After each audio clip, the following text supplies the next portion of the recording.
are back with another episode of Scream Kings from season 3 breakdown with the family. Hey, everybody, how we doing tonight? Hello. All right. We got another full house of the family in the building.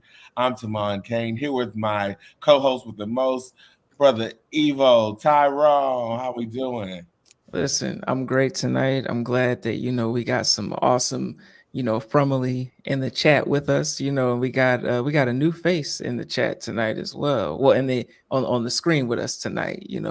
Banter Creates. What's going on? Hey everyone, I am so excited to be here. I absolutely love From.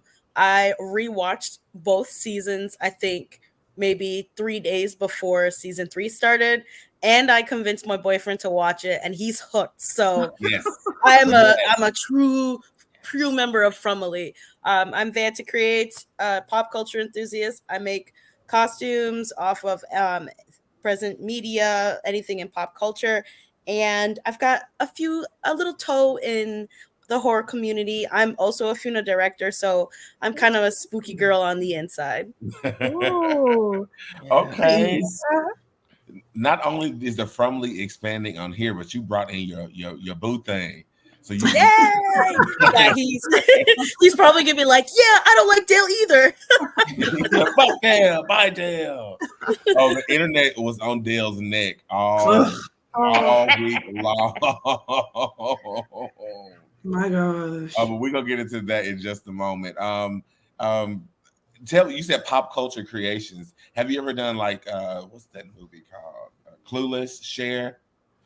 Not yet, but I made an outfit recently. Somebody said was a mixture of The Craft and Clueless, and I'm like, ooh, okay, yeah, that sounds perfect. I could get with that. Okay, Vontae. Question we always ask: are you in the town or are you in Colony House? The town. Yeah, I don't know. Colony House. I don't know. They kind of like, I don't want to say they bougie, but they're like, they don't get it. They don't get it. I know my camera just got disabled real quick. I'll fix it. But yeah, they don't really get the whole vibe. So yeah, I am a townie for sure. Yes. Yes. Okay. I mean, I feel like we're outnumbered. Is anyone here?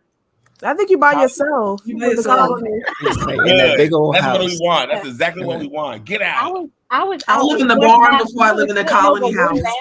One bathroom. I would also live in the barn. Yeah. Mm-hmm. Yeah, it's the misconception about the one bathroom. Yeah. That rumor, and it needs to be squashed today. We have multiple bathrooms. It's just the one that she was trying to get to. It was okay. Thanks. So you say. Colony does smell like doo-doo. They don't shower. Too many like people. doo-doo and everything up in there. Mm-hmm. People are boning in the hallway in Colony House. Like I know. Okay, y'all sound like y'all don't love the idea of all of this. Like this is ridiculous. I couldn't sleep comfortably there. It's too many people. I'd be worried.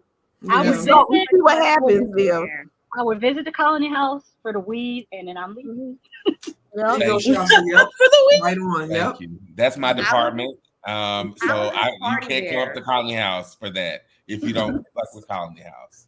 I have a question about the provisions and everything, right? Sure. Why did they wait until it got cold? Like, I know they were preparing, but I don't know. Is it because I'm West Indian and we have saltfish and like everything dried and canned? We've got like 50 million cans at all times. I think Victor said that it never got cold before. He said that he did say that, but I mean, the leaves never fell off the trees. It never got cold before. Maybe because I'm in survival mode at all times and hurricane relief, but I would have prepared for when it happens, because clearly things are, they're shaking it up a little bit. Mm-hmm. That's just my personal take. Mm-hmm. And also, how did they have I guess so many people have come through the town that they have enough coats for everybody. But I'm just like, how do they have enough clothes? Well, I think that everything is happening so fast, like preparations out the window, because this is not like weeks. This is days and hours of like the weather. I think because we see it weekly, it feels longer time. But for them, this is like the next day it's snowing. Yeah. The next day the temperature's cold. The next day the food is gone. So like they're getting it really bad, so they can't really prepare for anything. Yeah, no breaks. Yeah. No breaks. Sort of like living in New York, where it's hot one day and then it snows the next. Right. Got it. Mm-hmm. Yeah, boy. I mean, boy. He. Oh yeah, I knew that. So even Victor's father. Yeah. Yeah. See, I'm going y'all not gonna I know y'all not gonna behave with Dale tonight. I can tell. No, what is that our word? What's our word tonight? That's a good question. So, Vonta, when here on Fromily, we have a drinking game. Every time you hear a certain name, word, and tonight is Dale. When you hear the word Dale, you must take a sip. I'm gonna be drunk. That's really the point of all of this, honestly. So we can have a nice Wednesday night and go to bed, or whatever else we want to do. Yes. Yes, the drinking word of the night is Dale. So let's dive right into this episode. Well, you know what? Before we do that, Vonta, how are you feeling? Season 3, episode. Is this 5 or 4? 5. Yeah, 5. 5. Mm-hmm. How are you feeling about this season in comparison to the 2 seasons before? I think the stakes are higher. So I think it's very much like on an exponential curve where season 1 was getting us introduced, and now season 2 is like things are happening and we don't know what's going on. And then season 1 hit the ground running with Tachen's death. And so I think more is coming and we don't know what to expect. But I'm really enjoying this season. I enjoyed 2 a lot because of the lore and like trying to figure everything out. But this season, I think there's so much more we're gonna figure out, and I can't wait for all of it. Okay. Yeah, I think we're all in the same boat. This season has started answering questions. This season has took the training wheels off and really been going full speed with us. So we are all together in this. So that's wonderful. I want to sort of talk about character arcs this episode and this season. Let's kick it off with Fatima and Elgin. Oh, shit. They went down some notches. Oh, shit. just when they were starting to rise, especially Fatima. Like I was like, I ain't had an issue with her since season 1, but now I'm like, what the hell is you doing? You know, what the hell's going on? And we was hyping up Elgin. I'm not Elgin. We was hyping up Ellis last. No, we were hyping up Elgin too, and he's pissing me off. Not gonna lie. He was okay for me this one, but Ellis, I was repping for you, and you down again. Well, you know. You know what I was gonna say? I said, okay, at first, Fatima again. I know you guys are gonna keep hearing me say. I was trying to give her grace initially, but she lost it for me at that town meeting. Like, I got the sense that, oh yes, you frustrated, you have the baby, a lot of things going on, you haven't disclosed what's happening, but please settle down. It was that baby is a demon. Yeah, maybe that's the piece to it. Yo, she ate blood. That no, I could give her a pass for the rotten vegetables. But blood? At least he knows. How about all the people that knew something didn't go to the meeting? Like Jay didn't go to the meeting. Elgin didn't go to the meeting. Thank you. I forget that Julie, she saw some stuff when her eyes glazed over white. Like all the people that seen some stuff didn't go to the meeting, except for I think Victor didn't go to the meeting either. No, nobody. Even Sarah needed to be there. Sarah didn't go to the meeting. She needed to be there, even though she like the town pariah. She hears voices. So she can hear the creatures talking to her. Like all the people that have all these different things, none of them went to the meeting. This was really Lois Lane's press conference, and it didn't go as well as she thought it was going to go. Can I say something? She don't never explain herself well, anyways. Like she was awful on that press stage. She was awful. She was. I have to say, Sarah has jumped over Ellis and Fatima. Oh shit. Yeah, I say Kira. Me too. I like Sarah. Yeah. Really? So is this is the hate for Ellis, and not the hate, but the disdain or dislike of Fatima and Ellis this episode? Is that strictly about the town hall meeting? That's what I'm gathering. No, I just liked Ellis before the meeting. I just liked him when he jumped off the house and hurt his foot. Like I haven't seen it for him. Don't do that, Shasha. Don't do him like that. Bring it back, Shasha. Shasha gonna tell like it is. I'm just saying, after Jim, Ellis is my next most hated person. Shoot, I even put him before Randall. Wow. That is sad. Jim gets on my nerves too. Yeah, you know what? You're right. Yeah. Yeah. You know, Jim, can I say Jim annoyed me as soon as him and Tabitha walked through the diner? And I was annoyed.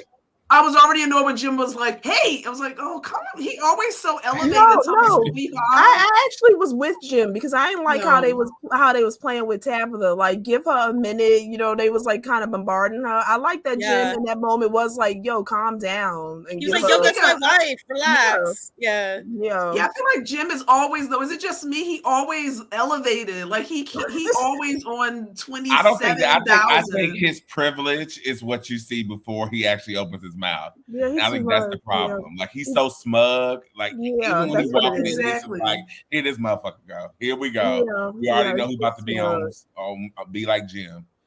But is this the episode where Fatima and finally told Ellis what was going on? Yes. Yeah. That conversation pissed me off so much in this conversation with him because she was just like, you won't understand. You can't fix anything. Just get away from here. I was like, Fatima, please. We didn't even get a response from him. It cut the scene. Yeah. She's so dramatic, though. Yeah, like, what do you mean she's dramatic? She's eating dead fruit and eating fucking blood. But she should have told him something from the jump. Like, something's wrong. Not, 3 days later, hi, I'm eating blood and rotten vegetables. I think the baby's crazy. Like, bro, you should have nipped this in the bud from the beginning. Yeah, facts. I mean, I get it. How can you hide this from your partner? And it's not like I don't think he would have switched on her like that. Like I think he would have, tried to help her out. Like with Ellis is his character, Right. Which is why did it feel too much of a character switch? Was it a whiplash to Fatima switch? Because she's always been so positive. I'm still going to give Fatima grace. I like her. I just was annoyed with her this episode, but I am holding that she truly is probably frightened, scared to death, that she doesn't know what's going on with herself and the baby. Yeah. And I'm also holding that Tabitha was so close and was the only one to get out, that there's a piece to that is just so disheartening all in and of itself. So I feel like I'm holding everyone's anguish in the midst of it. You know what I mean? I thought her character switched up last week with the tarot cards, because I'm like, you introduce yourself as this like ethereal hippie chick that's like in the crystal, and somebody pulls out tarot cards and you're like, what are those? I'm like, no, that's not how that works at all. Exactly. I know those women. I am those women. If we got crystals, we got tarot cards too. Like usually they go together. Hello, listen. She thought it was just sage. No, ma'am. We're doing some real stuff around here. He would have gotten her the bodies. Period. Ellis would have started killing people in the town. I don't see it. No. For Fatima. She only told him about the vegetables, you guys. She ain't mentioned that blood. I don't think. Nah, she was like, that's gonna wear him out too much. Like, just a little bit. I could tell him that I cheated, but not with his best friend. Like, you can it's only so much he can take. So much little pieces. It's the fact that she stuck her finger in there. It was just like it was a a warm like apple pie or something. Yeah, like no comment.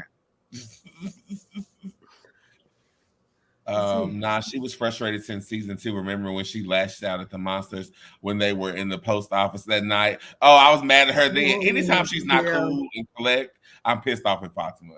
That's what it seems like. Because I remember she had that nervous breakdown in the that felt like it was this season, but it was last season. Don't forget we have more episodes too, y'all. We might be beginning. This is still the first act of this season. Yeah, there's so much going on. Can we talk about Randall? I guess he is somebody that's becoming more interesting. Randall was on the chopping block the last time we saw him. Yes, he was. Can I ask you guys though? Do we think Randall has a right now? I know he got messed up. But do we think Randall really? He did annoy me because I was like, come on now, Boyd, that was a hard decision for him. He didn't purposely leave you out there. Like I was a little bit like pressed about that. Like Boyd he didn't have a lot of choices. It's like let one person die or let 3 or 4 of us die. You know what I mean? He understood that. He have to understand his own actions. Like people would have been more willing to save you if you weren't an asshole, but you was an asshole to everybody. Like you can't be an asshole to everybody and then expect them to save you. Like that's not that's true. That part. In limited time, we really don't know you that well compared to everybody else per se. It's a dramatic situation. Like I know, like once Randall gets his thoughts together, he'll probably understand or whatever. It was a hard decision, but I think in general, like you went through that traumatic situation and the fact that that this man left you, so obviously he's going to be I give him leeway because I've been liking Randall this season. Honestly, I've been liking him this season, so I give him a little leeway. I'm almost worried though, Tyrone. I'm worried though in terms of how he holds on to like being left like that. Like if that's going to come back to bite Boyd in the. I'm worried. That's gonna make great TV though. That's what I apologize if this is out of pocket, but I feel like one of them girls up at Colony House need to give Randall a piece so he can calm the hell down.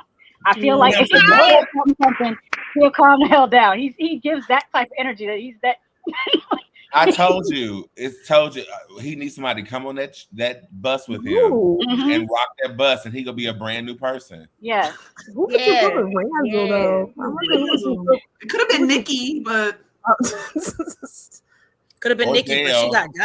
Yeah, I said who would you put? I don't know who you put in Randall. How smart are you now? I got a question for everybody. Why the first person that popped in my head was that heavy set girl that just keeps. I was thinking that too. And I got so mad at her. I got so mad at her this episode because as soon as she walked in the damn diner, she was on it. She was she did. I'm late. But first of all, why you ain't got no answers? What? You just got here. I got a question for everybody because we're just talking about Randall and the whole situation. What if Randall actually has somewhat of a point? Is the reason why he stays on the bus and he has not committed himself to Colony House or the town and everything is because he's seeing both sides as not very equal. And that's the reason why he is so out just everywhere all over the place. But he's like actually like looking at his after his own interest because he still does not trust nobody, even though he done all that crazy shit to Donna. And then now he sees that like Boyd left him, even though that was a tough situation for Boyd to make. And that was probably the reason why he's been on the bus is because he don't trust nobody because he's like, you know what? I don't have a feeling about Boyd and the town people. I don't have a good feeling about Donna and the Colony House.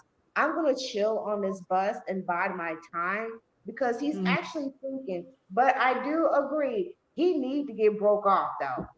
He really do need to get broke off because I feel, when you don't have any in a long ass time, you start talking throwed off and crazy and stuff. So he need to be relieved. He need to blow somebody back out. Do we know his backstory? Because he gives like ex-con energy. Like did he just get out of jail or something? There's something about his backstory. There's something angry. It gives I was dishonorably discharged from the army. He's like real angry. Yeah, he's real angry. Not like he's racist angry, but like he's like angry at the world. Yeah. So do we have any sympathy for Randall? I have sympathy for Randall. I do. What I will say is I do think that hopefully we will get more of the backstory, but I think that Randall, even last episode, you saw pieces in terms of like, he did kind of step out himself briefly to kind of even open up the bus for the kids and Sarah. Like, it wasn't completely disconnected. Like he did extend like, helping at that point in time. So and he warns Boyd, like he beeped the horn to let them know that they were coming. Exactly. I think he is going to be someone that hopefully we come to learn more about. I just think, like Keisha said, he is keeping everyone at bay. There's probably reasons to that, but I do think there's more to him because I don't think he completely doesn't care. I just think he doesn't know what's going on, and that again makes him scared and not trustworthy. Yeah, I think that he trusts himself and himself alone, and that is dangerous. And so, and I get it. Like, I don't know y'all don't know me. I do know how to protect myself and stay alive. And I think he's smart, and he's watching their patterns, so he's paying attention to certain things. And even that skill alone may be a hint to like his character. Maybe he's like ex-military or something. That's what he gives, like he was ex-military. Yeah, the crew cut and the way he watches them. Yeah, maybe. Yeah. So maybe not clan member, but maybe like military. Yeah, because he seems to hate everyone equally. Like, exactly. I mean, yeah, that's true. Yes, Daryl. Yeah, he has.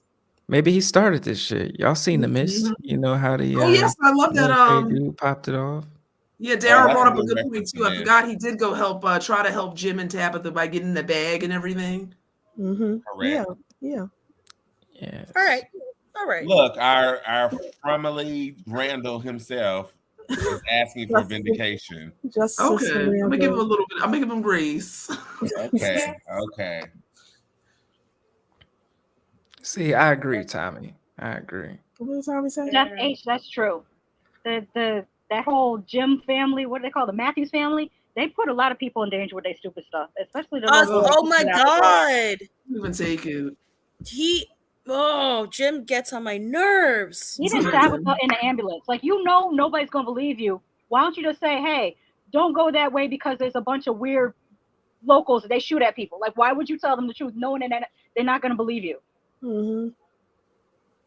Like, so annoying. Like, Tabitha gets me annoyed. Jim gets me annoyed because Jim is like, I don't know what to do. Your mother's not here. And that's why Julie had to read him. And I was so glad that she did because I'm like, Jim, who's the parent right now? Can you get it together? Because you're not, you're being a baby right now. Julie the parent. Yeah, 3 seasons in, if something happened to Jim, I don't care. I won't feel bad. Y'all say that until the moment Jim is murdered, and then y'all gonna be like, oh shit. Nope, I won't shed a tear.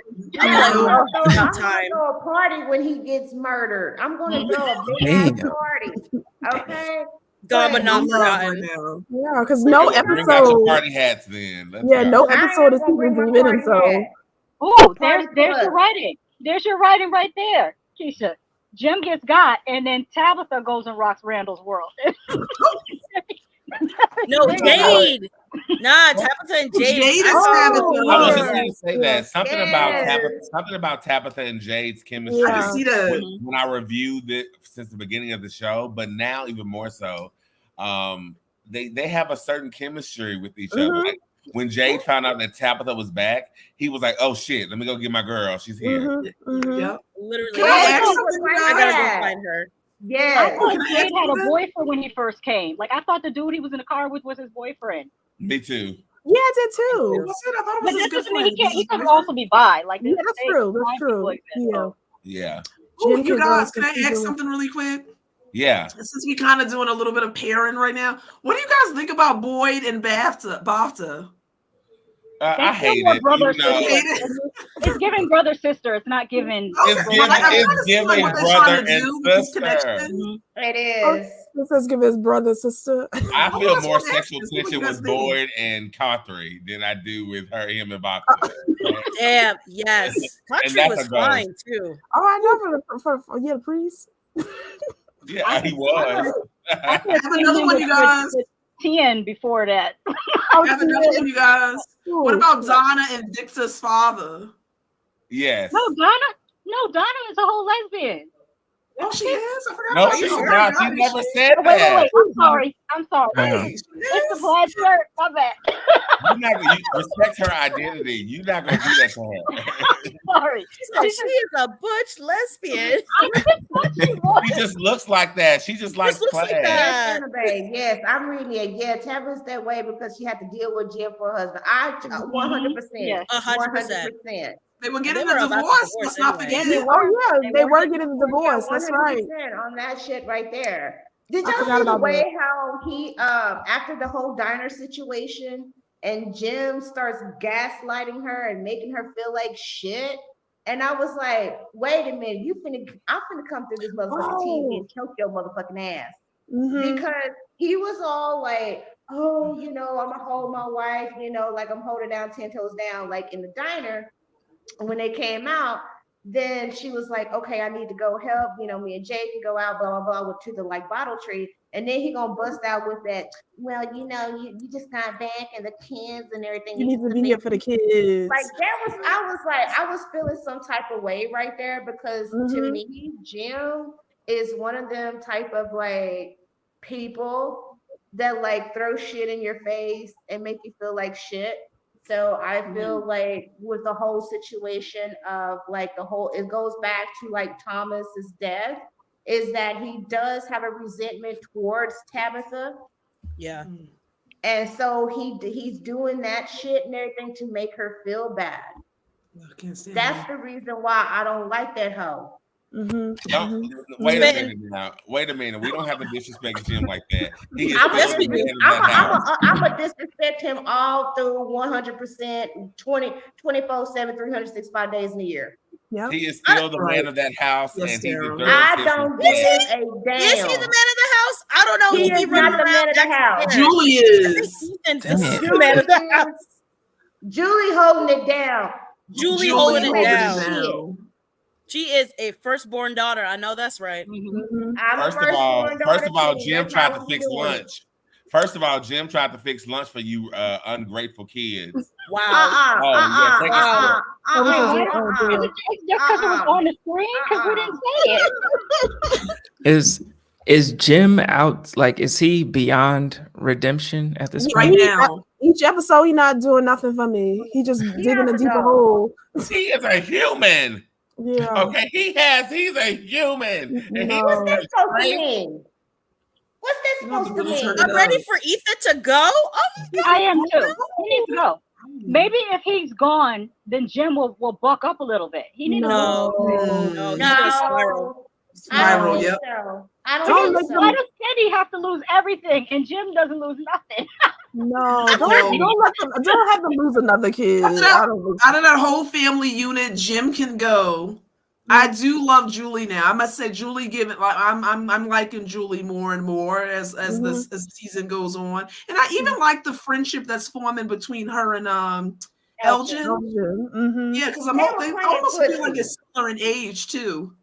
Yeah, that was a really cute moment. Seeing them like be teenagers, I was sick of it. I'm sick of it. Why are we why are we thrift shopping, having this moment, doing edibles? It's so funny. They're trying to have fun. They love old stuff. That's right, Shasha. My sister's goddaughter wanted a Polaroid camera, and they asked her why. She said because she wanted a photo that she could hold in her hand. Like they love those things. Let them have their moment. I'd rather be there than that town meeting. Yeah. I'd rather be smoking weed and putting on clothes and taking Polaroids. Going to the thrift shop. Yeah. Thank you. Yes, all of that, you guys. To the thrift shop. All of that. I love that. And speaking of thrift shops, we're going to take a quick commercial break. I like the segue. Yes. And we'll be right back on Scream Kings from Discussion Season 3, Episode 5, ladies and gentlemen. Tyrone got that soothing voice. I know. It has the violence level. It has the power. It has the darkness. It has the lore and witches. It has everything that you want if you like a good witch show. It does. Prior to this, we were used to seeing witches like Sabrina or witches from The Wizard of Oz or like the Charmed ones. But when we get to this, we get to see what power really looks like in a real world setting that is not fantastical completely. Like just covens in general. Yeah. Like you see like actual like girls growing up as witches and the history and all the things that came along with it, all because of witches and magic. Like there's so much world building. It's so much better. Like plot. It's a perfect show. But better than its predecessor. And I'll die on that hill.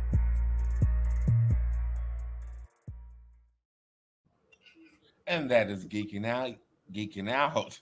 You can find us every Monday at 8 o'clock Eastern talking about geeky things. Right now, we are traveling down the Witch's Road doing spooky season, covering some Halloween fun topics. Speaking of fun topics,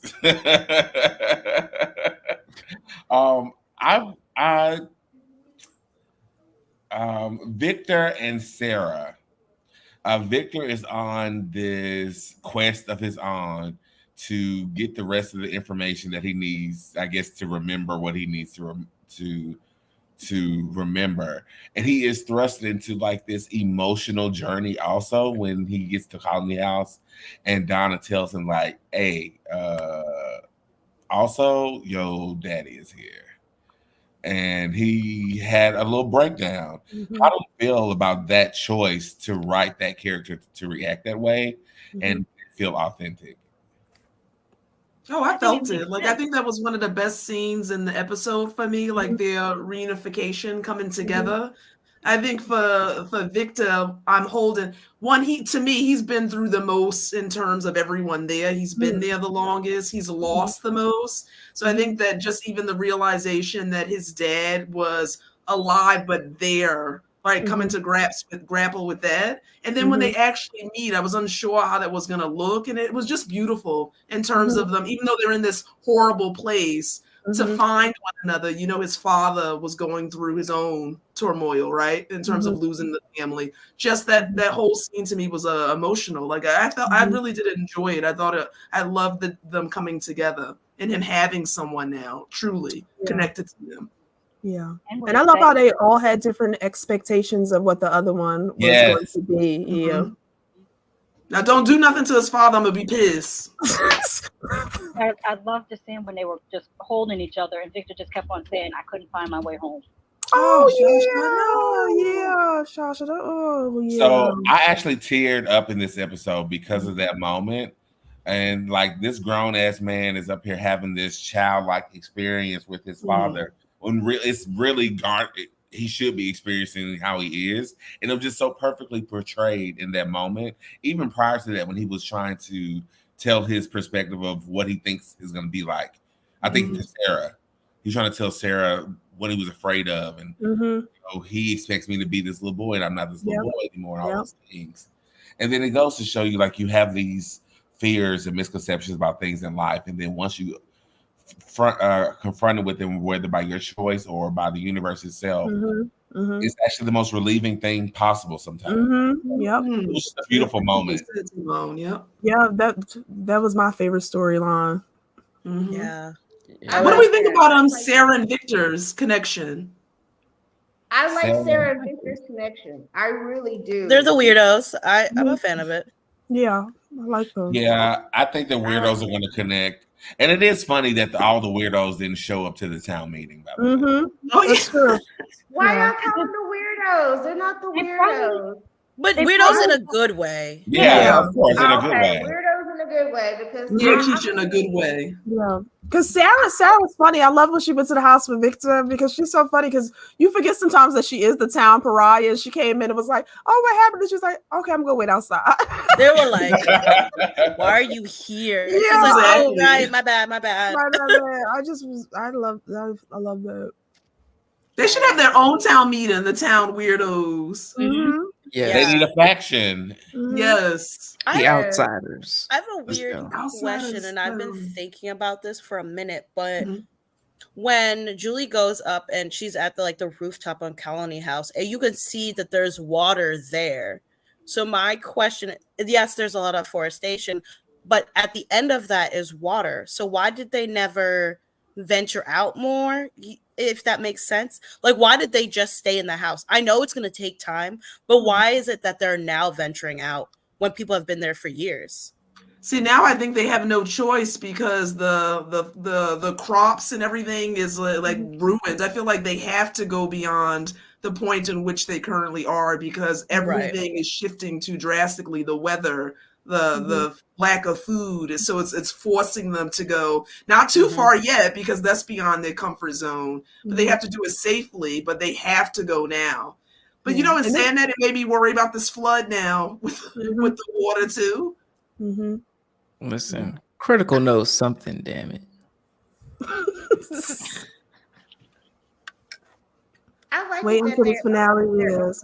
Oh my goodness. Oh no. No, I know. Chef's kiss.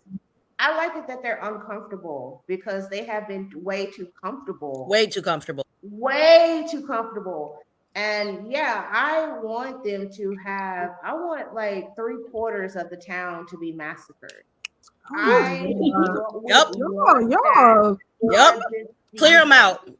Clear them out. Exactly. Clear them out like roaches. Get the rain spray. Get the little roach motels and everything else. Squish them up. Do it just like Freddie. What is your value for human life? What is your value Keisha for president? Relationships and people.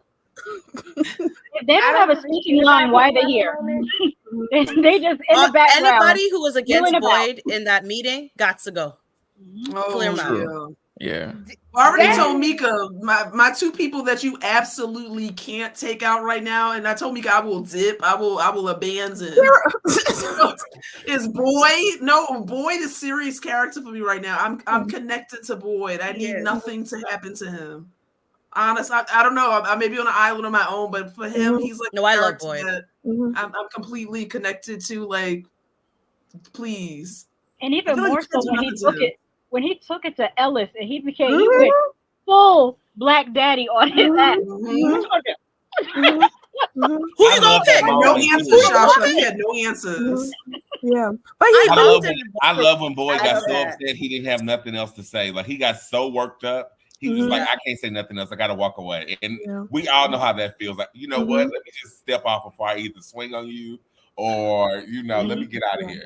But he said something. He said something really serious though, because he said what happened in there, and it really was very dangerous. It was like that's dangerous. Yeah. The stirrings that was going on. Yeah, like really pointing that out because that can get real serious real quick.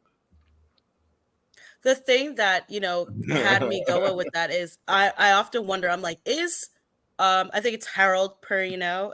I'm probably butchering his name, but is he acting or is that him? Because the lines are blurred, and I'm like, that's a Black dad. I know a Black dad. Oh yeah. Yeah. I think for him, he's like Angela Bassett, where like anything role they put on, it's always them in that role. Yes. I know Angela Bassett's gonna do great in whatever she's in, but I know that it's still just Angela Bassett being Angela Bassett. Yeah, but no, he needed that. He said what we were probably thinking because, like, I was like, when I got out of the meeting, what the heck? You know what I mean? Well, and I don't want to jump too. Against you? Yeah, I know. Exactly. Yeah, and I don't want to jump too much, but you see how Boyd was right in the end anyway, and came back to bite everyone. Yeah. And can we just say we all been like town meeting. And I mentioned like either last week or the week before, like every time that's not always going to give you the positive results that you want. And Jade understood that. Like his line was like comedic and throwaway line, but it was the truth. Yeah, the math. Well, they need a smaller, just like we said, the people who have seen something, maybe us just meeting because that was too much. Honestly, Tabitha was awful at her press conference.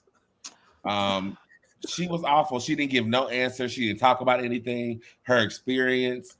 And I feel like she needs to let them know, y'all, this just happened like 2 days ago. I know. Oh, yeah. I think I think she gave a little because she was saying like, they said, oh, you didn't call the police. Like even the police officer said, I didn't believe her, but she was talking, you know what I mean? Yeah, but can I say one bit of information that was so crucial?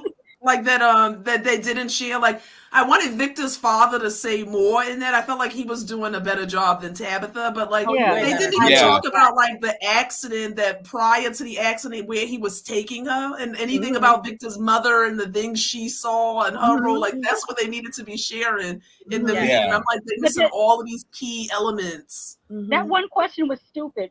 that person that said, "Why didn't you call the police?" I'd be like, "The police is here. The police is with me." And even the police officer said, I brought them, bro. You would have been sectioned. You would have been sections. He was. And you know what? At that moment, she should have took Boyd's gun and shot that person in the head. Like, you know what, bitch? Ask something else stupid. Ask me something else. I have a question though. Boyd again kind of went a little left to me. What did y'all think about his scene with our girl, the police officer? Because she was trying. No, fuck her. No, fuck whatever no, she got what she deserved. Really? Yes, she did. Yeah. She did. I'm still mad about her killing somebody. It was the wrong time to talk to him because he was still mad about that getting shot. Exactly. I disagree. You know he was wrong. He shouldn't have went off on her. Yeah. She did pick the wrong time because he has been stressed the fuck out.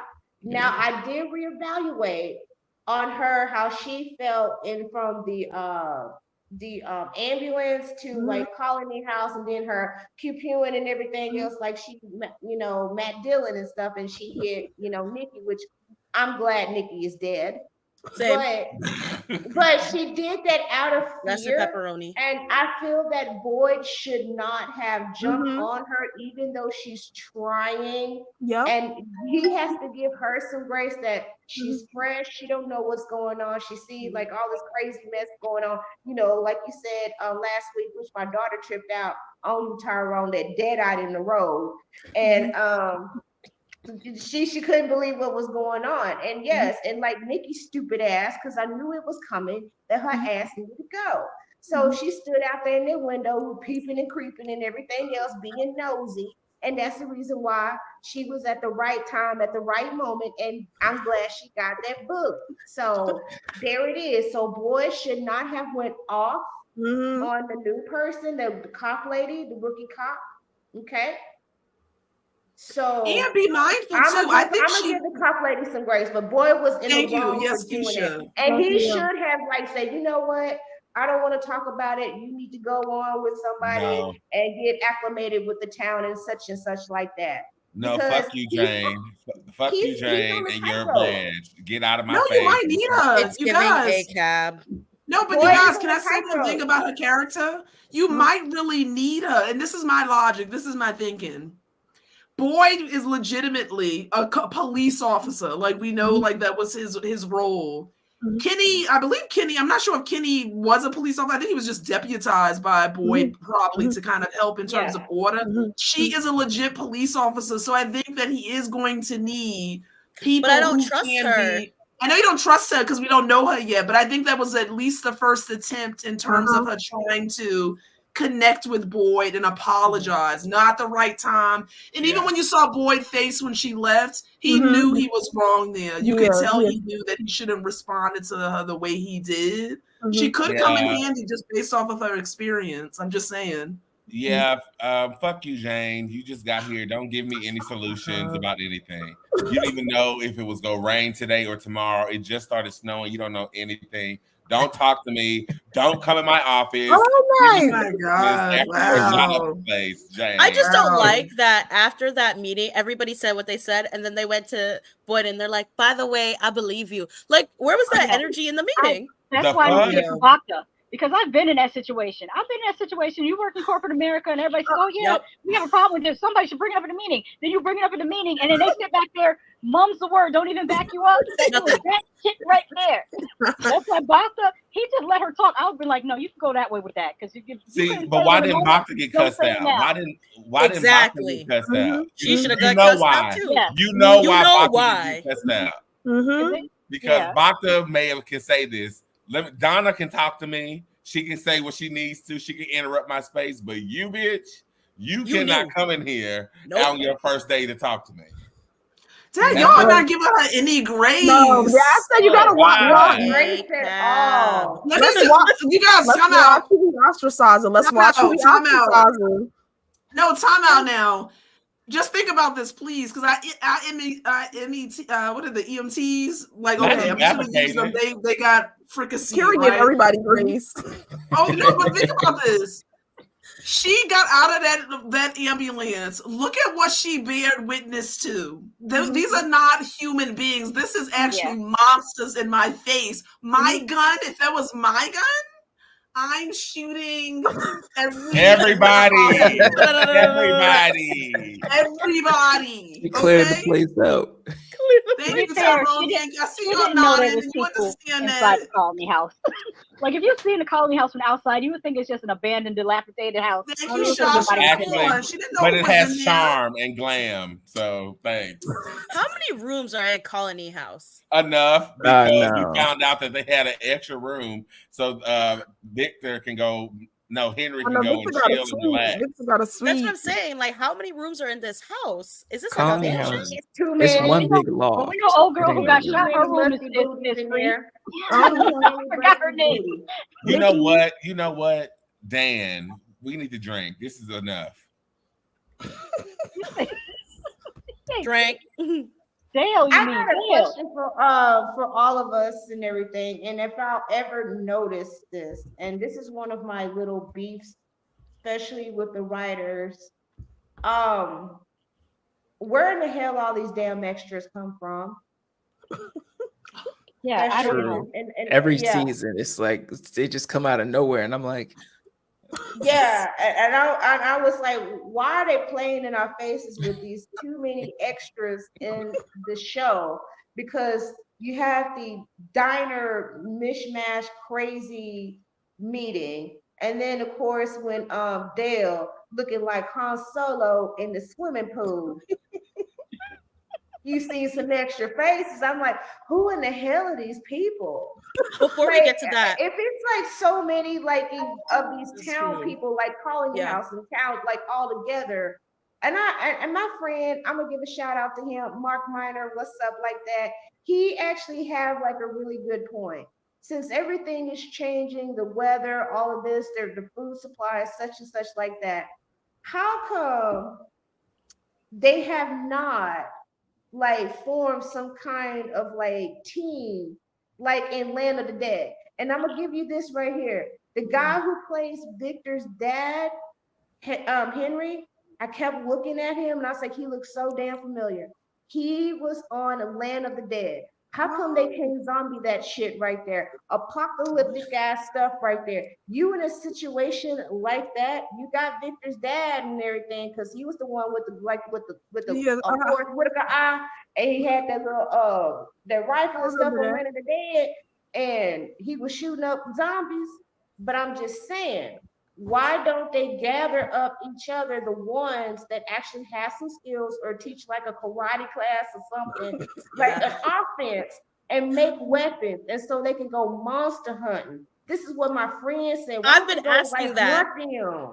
That's what I'm saying. Like, why didn't they go out further? Why aren't they making teams? They're not in survivor mode. That's why when you said they're too comfortable, I agree. Y'all too comfortable. Y'all need to be in survival mode. Wait a minute, you got the talismans. Yeah, I don't think they have enough to protect the homes and to go out. Yeah, and that's the thing. Like they were able to go out to that food because there was shelter there. You know what I mean? So you can use the talisman. You can't go too far if there's nowhere for you to. Remember, our girl said it don't work like that, Randall. Right, but there's enough daylight that they could be doing something. They should be training people for something. Teach basic first aid. Because why do you have 2 nurses?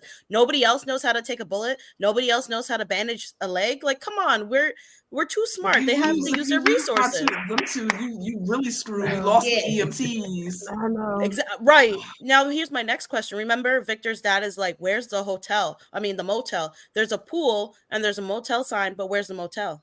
Yeah, I was like, why is he the first person to notice this? You got hella people in town, and nobody noticed that but your daddy. Hey, nobody noticed this? Hell, I noticed it. Why didn't they notice it? Listen, that's why I think it should be used as a plot device, especially with these random people popping up. Like, I just need one of them to be like, do you even know my name? Do you even know when I got here? Like, and then some sort of like cerebral mind fuck that whoever the puppeteers, they're playing with people, just dropping people in and out, But I'm also wondering, why haven't they gone through the stuff in the back of the diner? Because I know there's stuff back there that's gonna like clue it all in.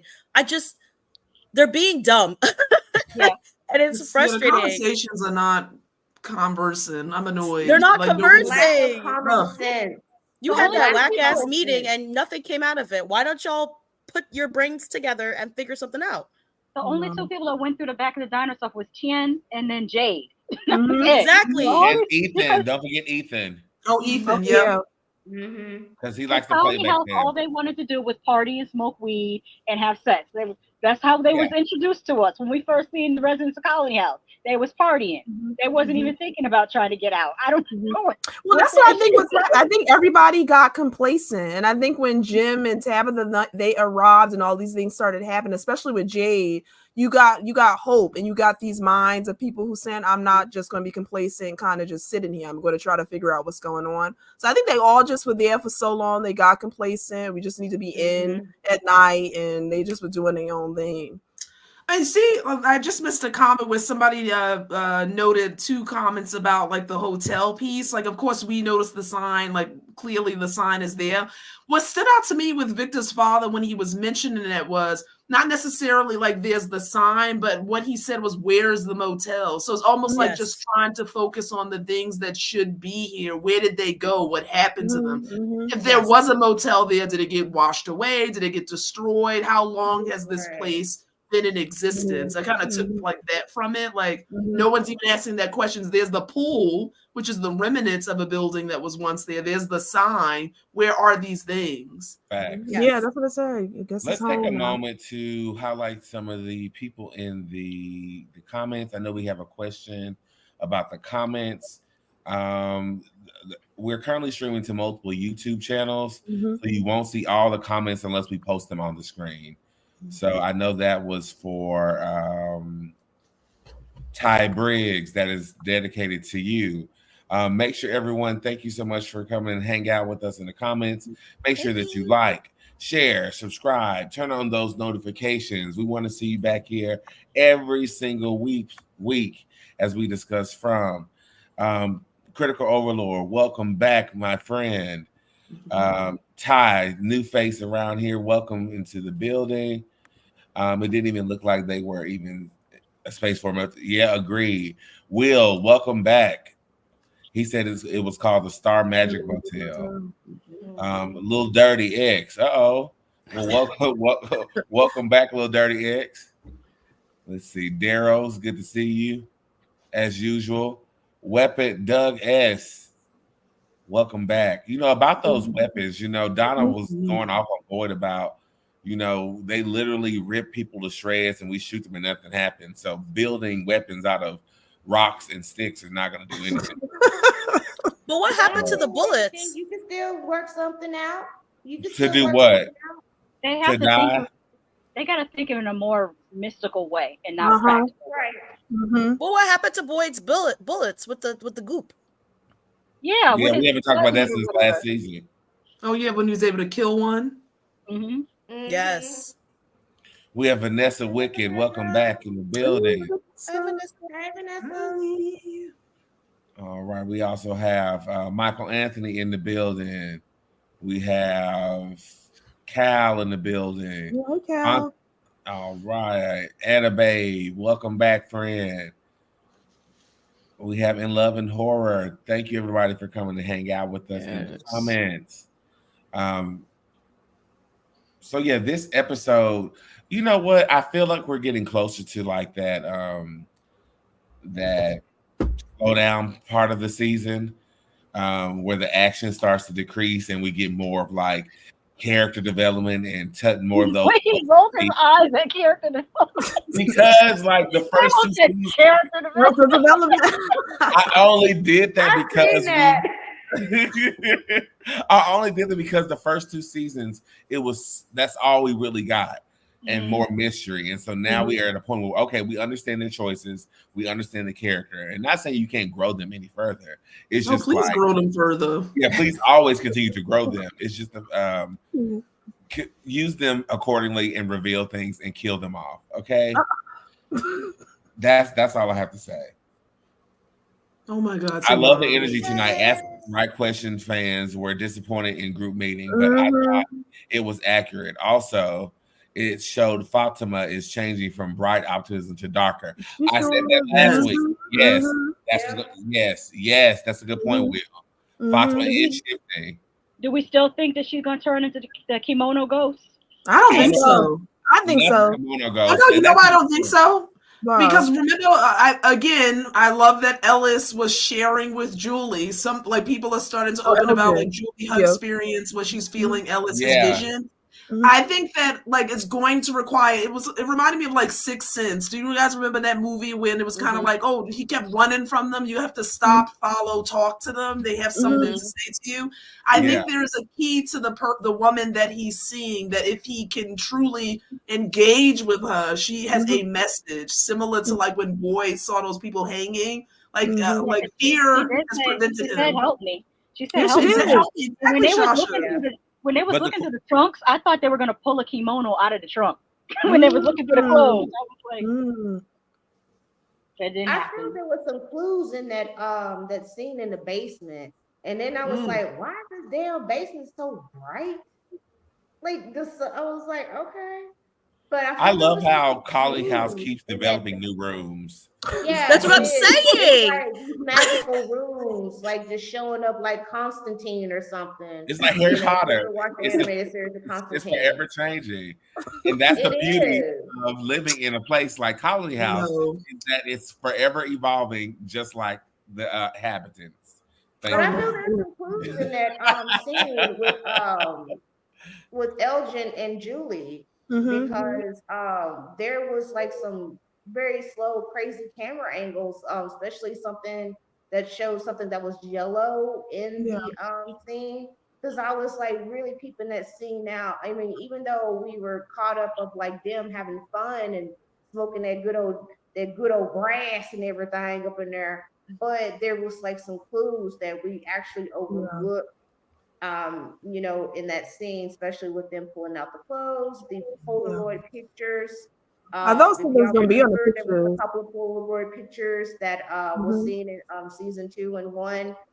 Just finding out, you know, it was like a couple of people like was mysterious. I think it was like a boy or something, the boy in white, and a couple of other characters that were like, you know, passed away or they became monsters. So like, yeah, you have those clues right there, just right in front of our faces.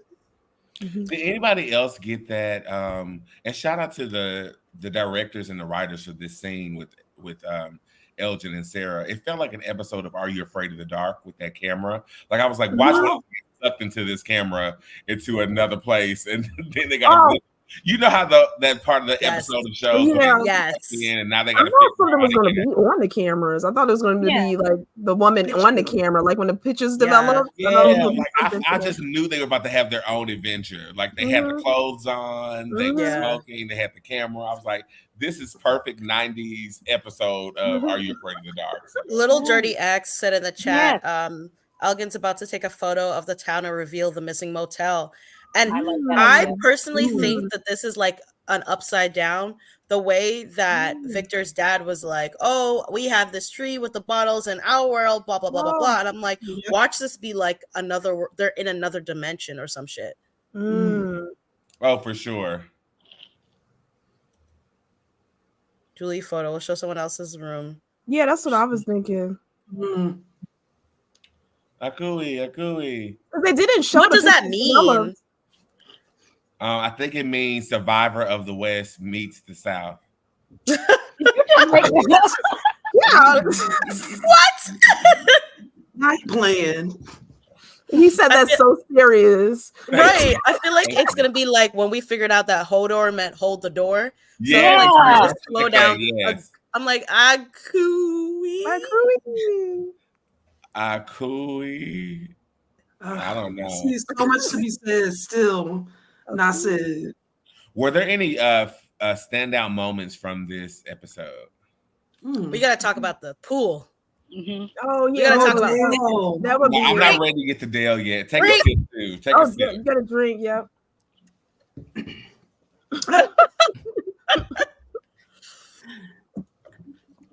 This episode was unhinged because after they stoned Tabitha and called her a witch, for going away and not doing anything what she was supposed to do, like they all would have done. Everybody was like, "Well, if you can't do it, I can do better." So that energy was unmatched throughout the diner and the town until it was matched when Dale met Jade and Tabitha, who's giving Lois and Clark right now. Dale met Lois and Clark. Oh, drink, you guys. You said it twice, Tim. Oh shit, you're right.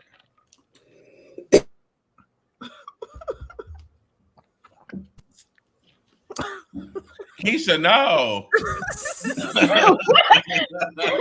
That needs to be a sound that you can hit on the soundboard. Keisha, no. Keisha, no. Oh, by the way, that's the whole bottle. I switched back to wine this week. Did y'all have nice? Messed up. I woke up with such a sore throat. I was like, I'm never doing that again. Not that vape. That vape took you out. Ow. Now you know how they feeling. Mm-hmm. Oh, listen. Hello.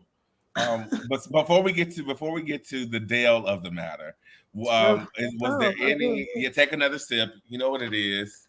Cheers. Was there anything else that stood out for you in this episode?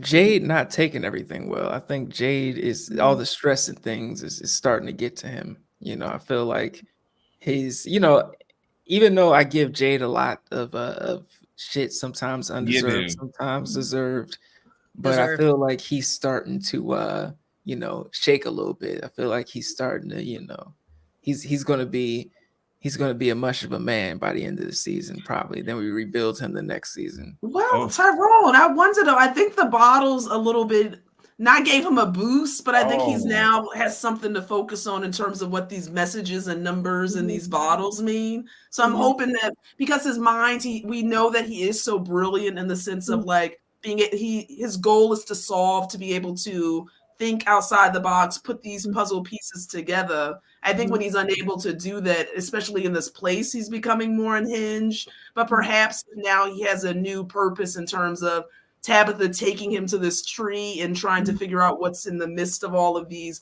bottles and what they mean. It could put his focus somewhere for the moment. I don't know. Yeah, and that is true. And to add to that, he also has the book, and I think he's walking down the same path as Christopher did. And it feels like he is. A lot of these characters are echoing characters that we haven't like from the other years. It feels like a lot of these characters, like Tabitha Miranda's connection, what's his name, Jade and Christopher's connection, Victor's connection to everything. It feels like things are coming together and merging, and answers are getting ready to start popping out. So I'm excited for that. But I'm scared that Jade may actually lose it, and that will be the demise of his character, and will be the last time I watch He needs to start drinking water more. Jade needs to start drinking water more, because that damn piece that he did in the snow, baby, that was dehydration. He needs to start drinking more water, and maybe he will get his mind together. He will gather it up. He is losing it, but that drinky drink. That's not the line for him. He needs to start drinking more water. That's all I gotta say. I'm gonna give him the same prescription as Randall. Get broken off in the colony house, and he can have some post nut clarity. Screaming, Tabitha needs the post nut clarity. Colony house. That's so the question is, why doesn't Jim get the same grace for? He needs to post nut clarity. Oh my god! Oh my god! I don't think it would work. I don't think there's anything there to clarify. There's nothing going on. It's like a hamster on a wheel inside of Jim's head. Yeah,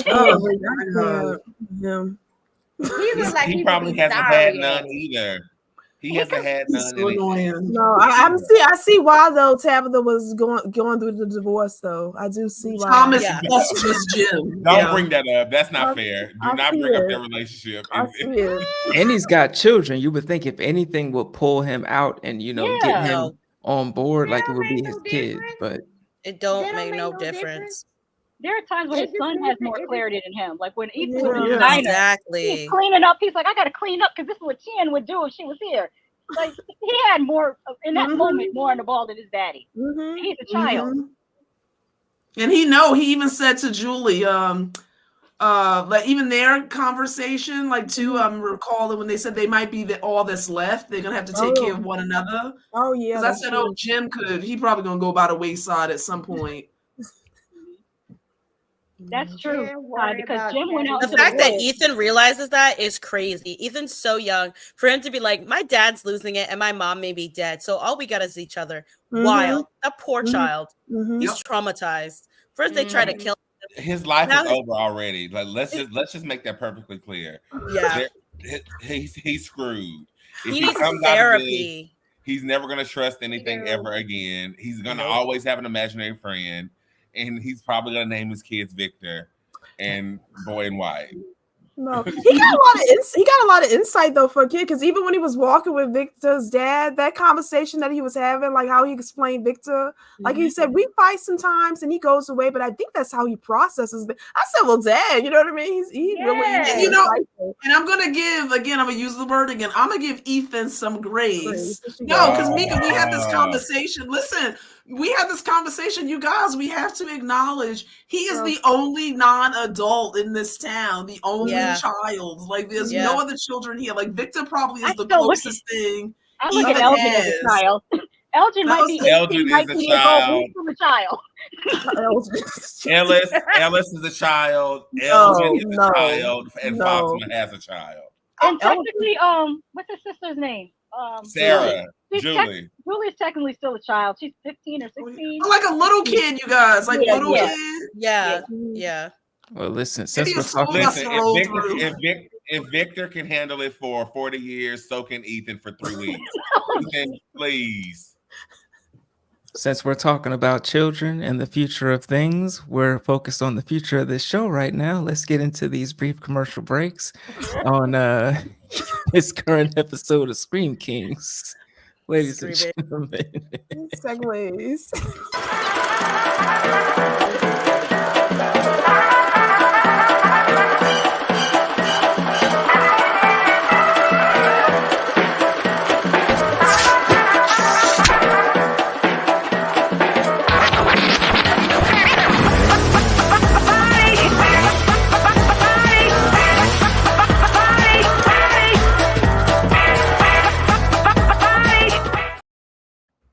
And that is Killer Card Game. You can find them on Instagram under Killer Card Game. Check them out. They're amazing. They sent us all these different versions of this game. So make sure that you guys go, run, check it out. Get all the things because you deserve them. It's a great game. If you like Clue and 80s murder mystery, make sure you just get this game. And also, if you want to promote your events, your things, your shows, reach out to us. We would love to promote your stuff.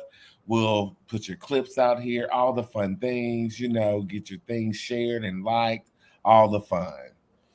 All right, guys. Now is the moment that we could talk. Yes. We could talk about the man in the wall, the man we all love. I'm ready. The man who believes fat meat ain't greasy. Dale. I wanted to go home. All my homies hate Dale. Fuck Dale. Dale's facial expression in this brick was so funny to me. He was like, "Wait, for real? This is what happened to me." Oh, that was in a rock and a hard place. That's hilarious. Wow. Y'all trying to get us tipsy. Y'all better stop that. Wow. That was crazy though. Because at first I didn't get what people was looking at. Then you heard them. That's not what? And look what boy said. You see? Yeah, he went. I already knew what happened when they were staring. I didn't know where he was, but I knew wherever Dale was, it was not in the place he thought he was going to end up. Listen, somebody said in the chat. I don't know if it was Daryl that said that Boyd said he was going to give them stone cold proof. Stone cold proof. Yeah, I guess he did. I was dying because I walked away from the TV. And my boyfriend's like, "Oh, Dale is in the wall." I'm like, "Thank God! I'm so happy he's gone." I I kind of liked his banter in the background though. That was always entertaining, you know. No, no, I enjoyed it. I could not stand because he's always that nasty, critical person who's not adding to anything. When Homegirl got her leg in the bear trap, wasn't he there making everything a mess too? Yeah, he was. Well, he was upset because we know Jade caused that. Was he the one who no, went he off, did not. Wait, wasn't he the one that went off? I forget if that was last season in the kitchen. Yes, Ellis. They should have put him in the box last year for that. He should have been in the box. Yeah, he did. Yeah, I remember that. We gotta bring the box back. He had to go. No, they can't justify the box because people just do what the hell they want to do here. Yeah, not anymore. Yeah. So, but who steps into a tree and doesn't drop the bag in first to see where the bag goes and see if the bag goes? He just walks in with the damn tree. You know what? I'll see y'all later, and I'm gonna go and find help and do things you didn't do. Sure, but Dale. That's the thing. Dale, I don't think Dale would ever send help back. I think if he got out, he wouldn't send help back. He just Dale is the one. Hey, and y'all need to be drinking because y'all said his name. I'm like almost out of drink. Keisha, no. I'm gonna put that on a t-shirt. Keisha, no. Wine drunk is still drunk, Mom. Wait, were you guys shocked that I was actually shocked that not more people got up from the diner and like followed into the tree. I was like I was surprised by that. I thought he was gonna start like a movement. He was like, I'm out of here. They're not about that life. No, they're not about that life. Tree. Like I'm looking at the hole and I'm like, yeah, if Donna not fitting in that tree, Boxer not fitting in that tree. Elgin not fitting in that tree. What do you call it? It's a body shaming tree. A body shaming tree. No, it's like Santa Claus. All you got to do is touch it, and then it'll just. Resize. I think that would have been crazy. Kira, I would have loved to see that pool wall filled with people's face pressed through and tried to go through that tree. Listen. It would have been too messed up if they would have not let everybody get into that tree. If it was just the people who couldn't fit in the tree left behind and everybody else got to go home, that would be it would cause riots. Body shaming. Do we think that taking out those numbers from those bottles reconfigured the tree's location drop off spot? That's what I'm thinking. I was thinking that too. Like those could be coordinates or something. Okay, I'd never say this, but Jade, first of all, you fucked up the little tiki torch man. And now you broke the bottles by taking the numbers. Again, he keeps thinking scientifically and not mystically. Things don't matter. They matter in this world. Yeah, there's a reason for it. Hey, drink water. She's so funny. Well, because he do need to stop drinking because that's not helping him at all. You know who they need for the trees? They need Victor again. Don't forget that Victor was crucial in helping Tabitha get as far as she did. Because he's actually studying the trees. Yeah, he was measuring how far they were. Exactly, Shasha. But why haven't they drawn a map yet? Well, they do. Victor has a map. Victor has a map. Okay, but Victor has a map. This is what I'm saying. Like, there's so many things they're not using because it's drawn out of crayon, and they're like, no, it's ability shade. It's ableism. They don't believe that he would know anything because in their mind, that dude is like either slow or he's stunted through because he is. But that's what you need to be asking. But if he survived this long, you need to talk to him. Yeah, there you go. Is he tapping the buried all his memories in a time capsule and still don't remember? That's a problem. Go back to the people who needed to be not even in the town meeting, form their own secret society circle. No, but he did. But Victor, when Tabitha wanted answers, when she was on Victor, show me, he was able to get her to where she needed to go. So that's why I said Dale was on his own jumping in this tree because he didn't consult nobody. Jay tried to talk to him, but he got too frustrated because he don't know how to talk to Victor. So he was just demanding Victor give him answers. It's like Victor speaks in a certain way, and you just got to decipher how he's speaking instead of just our neurodivergent king. Yes. And Boyd told them he was stuck in the chimney. That's all I needed to hear. Right. He said, I barely got out. Are y'all fucking kidding me? Thank you. Like, why would you not listen to the people who have gone through these experiences? What do you? Thank you. I don't know. And here come Dale with his stick and cloth packed bag, like he's about to get out of here.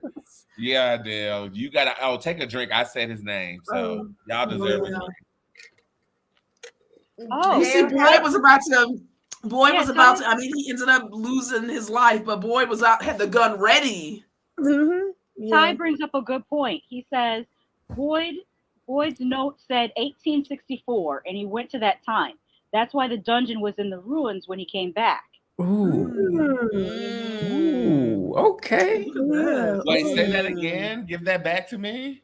Ty Briggs wrote, yes, Boyd's note said 1864, and he went to that time. That's why the dungeon was in ruins when he came back. Yep, I remember. Yep. Yes. Oh, that's true. So maybe the last note, it was like what, 2659? Yeah, maybe something like that. Yep. February 26th. February 6th, 89? It was 26. Someone said that too in the comments. I saw what the date was.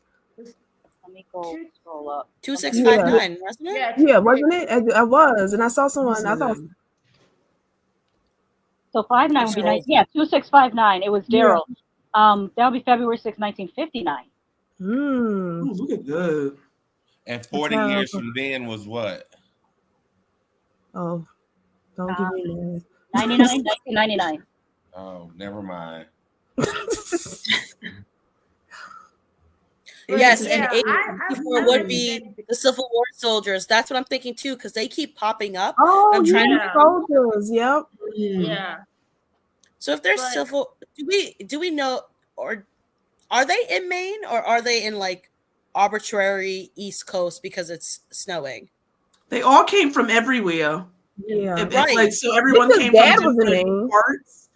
Yeah, Victor's and it's dad never was snowed there before. Like I'm holding everyone who's there have been there for longer, different durations. But if Victor has been there the longest, and he said the weather has never been cold. Never been cold. Yeah.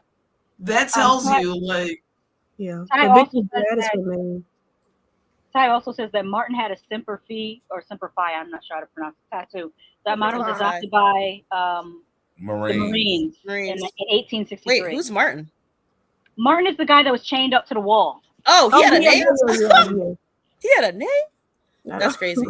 I'll be screwed in this series because my mind I can't ever get out of escape rooms. I'm dead. I'm never figuring this stuff out. I'm like, something in this place is Will Smalls is right. Something in this place is related to American history. I agree because there's a lot of like Americana facts like popping up, and I'm like, interesting.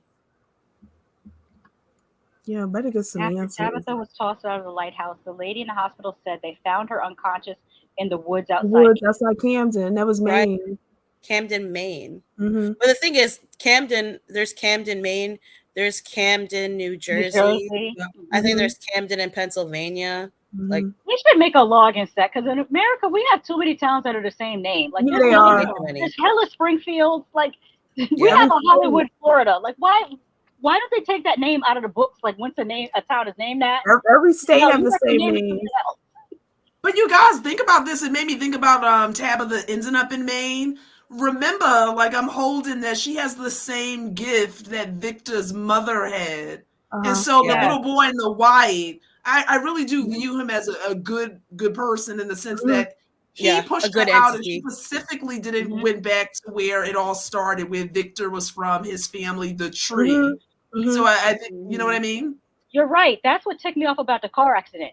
Because she flipped out about the bracelet. Like, if this woman painted all these paintings of the place that you just came from, then who's to say she didn't make the same bracelet you made? And you flipped out for literally. Yeah. You mean the bracelet that she could have made and you could have bought later on? Yeah. Exactly. Yes. Even though that's still a coincidence, that's still a huge coincidence. You think it's I was like, do you think it's a coincidence or you think it is the same bracelet? I don't think it's the same bracelet because remember, all her paintings were foreshadowing everything in that town. So she had some kind of psychic ability. So the bracelet probably looked like the bracelet Tabitha made, but the woman didn't know that this is a psychic vision that she's having while she's making this bracelet. Yeah, she probably saw that in one of her visions. It made it. My question is, how did Tabitha know to find Victor's dad? Like, how did she know his address and everything? The boy in white, remember? No, the address was inside the lunchbox. It was in the lunchbox. Okay. Yeah. Okay. Just wanted to make sure, because I was like, but I agree with Shasha. That freak out pissed me off because they were so close to the close. Tree. Yeah. Yes. Speaking about the trees, because that's one thing that got Dale screaming, and let's check out what the other folks are screaming about on social media, ladies and gentlemen. Oh, I can't wait. Oh my God. Why is this bitch who eats rotten food and human flesh being so judgmental at this town hall? Why is she talking so much? Shut the fuck up, Fatima. You literally turning into one of the creatures. You have bigger problems. You're judging Tabitha for not telling anyone about the cursed ass town, but you're not telling anyone you eat rotten flesh now. You're fucking twat waffles, zombie ass hypocrite. That went in. Oh yeah, they went really in. Thank you, Bean Nikki Barnes. You gave me a great monologue tonight. That was awesome. Wow. That's hilarious. Hereditary worthy. Let's go. Yes, it was. This episode was not just wow. This episode was not just a way to shut down the residents from Ville questioning Boyd, but also shutting down the Dales of the internet, saying how easy it would be if we just all gathered around and talked. Oh, you sweet summer child, welcome to politics. Oh, wow. Sweet summer child. No, I gotta use that. Sweet summer child. Wow. That's shade. You sweet summer child. Yeah, that did shut it down because I was about that town meter in life, but not anymore. I just underestimated the stupidity of the town. Yep. Put it together real quick. Big mistake shunning Acosta and Boyd, realizing it immediately. Exactly. How badly she screwed up the ambulance arrival. Acosta had a great idea for preventing more hysteria. Watch Randall scoop her up. What did I say? Don't ostracize. Watch you ostracize. Agreed. And she about it. Like, I feel like her and Randall start their own faction, maybe at a third, All they need is some plaid, and some chewing tobacco, and they be the perfect couple. Oh my gosh, that could be Randall's new Machiavelli right there. Exactly. No, she's gonna come back with Boyd. I think she's gonna be. I can see them partnering. Randall, baby, did you get out that gun that we needed for that? Come on in here. Yeah, that's exactly what's gonna be happening. You know what might happen? I bet you should have a conversation with Kenny, and Kenny explained to her about Boyd, and she's like, "Oh yeah, I get it." They probably played a mediator. Yeah, this one cracked me up. He's so right. Any meeting with more than 3 people is basically pointless. Period. Seriously. It is. Period. Agreed. I concur. Then Faraway Tree said, "You don't have to bury Dale. We'll do it for you." Love that. Love that. And the Faraway Tree sticking out. Yes. Cold-blooded. Oh, the internet is on Dale's neck. And y'all better start drinking. I know that much. Not Adele. Even Ghost Ass Thomas? I seriously hate the entire Matthews family. They're insufferable assholes. Every single one of them, even Ghost Ass Thomas. I know that's right. Wow. The Matthews got no love. Like, disconnect the phone at this point. No. Girl. He told Jim, "They're not your kids, bruh." Excuse me. What if he was dropping tea? Like she had a whole affair. He's trying to break their family up. Yes. Wow. Being Nikki, you are on one. Right? Nikki Barnes. Everyone tearing each other's faces off at the town meeting. Literally. Meanwhile, Elgin and Julie. Vibes. Straight vibes. Love it. Like, bro, did you hear about the meeting? Bruh, are you going?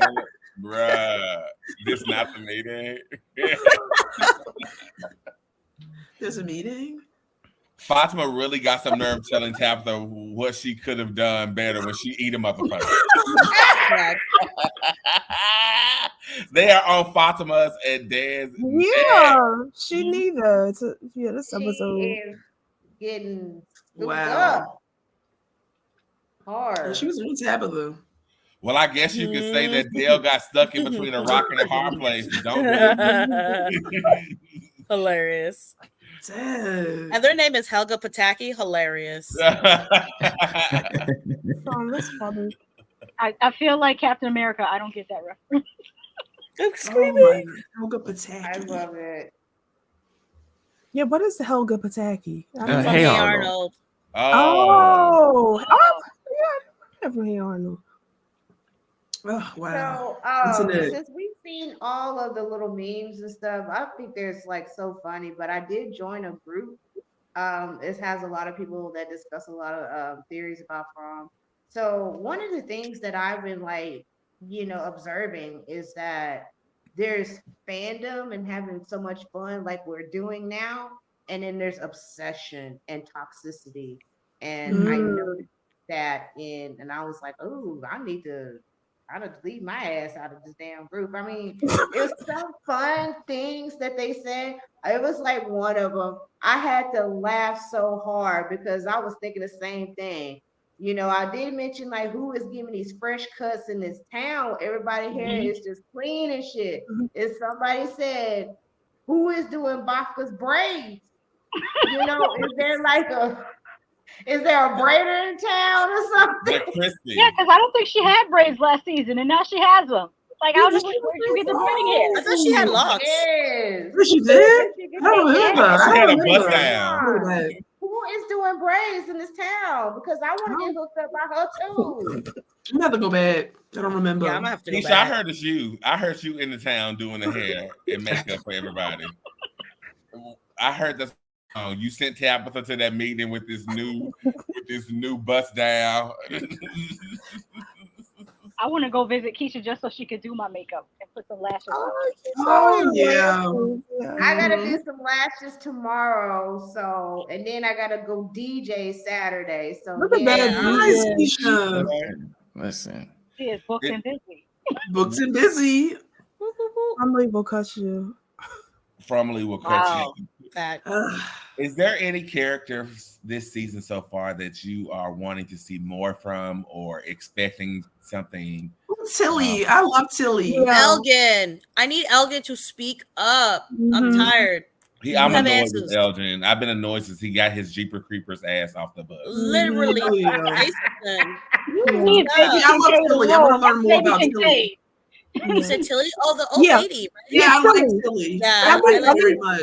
I think Tilly actually is she's actually gonna be watching Fatima, and I think when she said that, I think that's important, like someone to keep her eyes on her because she was really freaked out about that Raven. Stay away from Fatima. Yeah, she was freaked out about that Raven.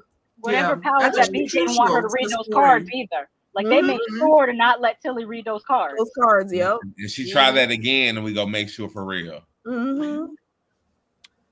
Yeah, for me, it's what? Tilly. At this point, I really don't even care about anybody on this show and stuff. I'm just ready for everybody to just get their ass killed in this motherfucker. I can't believe more shit happening. I want that. I'm not trying to. I mean, I understand Victor and Henry. That's a good storyline. I really is and everything, and that touched my heart.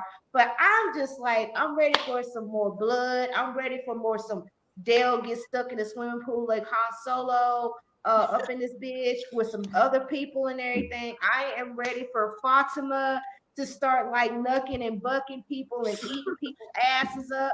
You know what? I predict this. I'm going to predict this right here. Fatima, whenever she's doing her little change and craziness and everything else, because they're showing like the next season next episode that there's like a sonogram to see what the baby is. I want Fatima to kill Ellis because that is going to like literally kill Boyd's soul right there. I want that. I want some fucked upness with this. It would break Boyd, but it would make Boyd closer to Kenny because they both would feel like we lost everybody. Yeah. And Kenny is like his adopted son anyway. Yeah. Right. Why are we loving Kenny so much? Like whoa, hold on, whoa. That's my boy. I love Kenny. I love Kenny slander. This is the Kenny love zone. We were introduced to Kenny playing chess with his daddy with Alzheimer's. Mel hate about Kenny. Like everything he does is so good-hearted. Like, I don't play with Kenny. He's Russell from dead. Up, grown up. Like leave him alone. I love Kenny. I love Kenny. Yep. I like Kenny. Like, oh my God, Tyrone, please. Yeah. Listen, like Kenny. No, I like Kenny, but let's not act like we wasn't dragging Kenny through the mud like last season. You know, with his pain. I was dragging him for wasting his time on Paramedic Girl. Like you Kenny, let it go. Yeah. That's fair. And I still love me some Donna. That's right. Listen, that's right. Keep Donna above it. You could kill off boys. You kill off anybody except for Donna. For me, Donna and Boyd are my top two. Donna and Boyd. Donna, Boyd, Kenny. Donna, Boyd, Kenny. Yeah, Donna, Boyd, Kenny. Yes. Get out of people. I want her to turn into like American Psycho because she's gonna lose it. Keisha, that's enough. I'm feeling realistic tonight. Keisha, no. Keisha, that has to be a t-shirt. Keisha, no. If Donna did go, like I was hoping that Bacta would take up the mantle, but she can't even stand firm in her shit in front of a group of people. She want to talk to Boyd in private. You talk in front of a group of people, you can't lead. Well, she said she got him next time. Yeah, well, we'll see. No, but Donna did. Donna kind of left Boyd hanging too at that diner, though. I will say when he was talking. Yeah.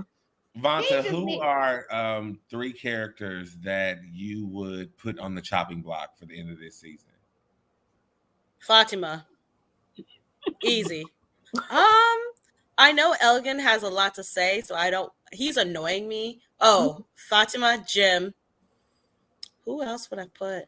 Ellis. I don't want to put Ellis because he's kind of cute, but I would also put Ellis because, like you guys said, that would break Boyd.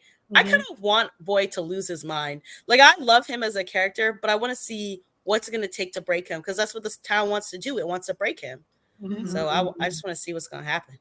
And he's entertaining when he's broken. Like when I'm still picturing him when TM cast and he was cradling that body. The body and he started kicking that leg. I was like, oh my God. I know. He cast his whole body. Any predictions about what we're going to experience next week? And next week's episode is titled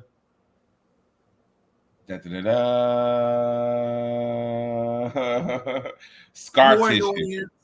Oh, Scar Tissue. And that's going to be about Randall because his face is like Fatima and Ellis make a big decision about her pregnancy. Boyd fears for the future of his family.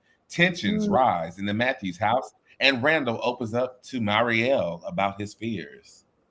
Oh, Marielle, the nurse, Richie's girlfriend. Monkey Road. Okay, if you said that, I would have known. You call her what? Rocky Road? Junkie Road. They messed up for that. They messed up for that. I don't call her that.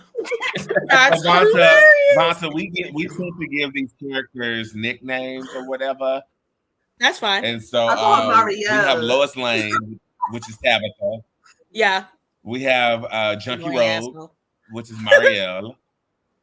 Annoying as well, yes, Junkie Road. We have Jeepers Creepers, and Elgin has another name.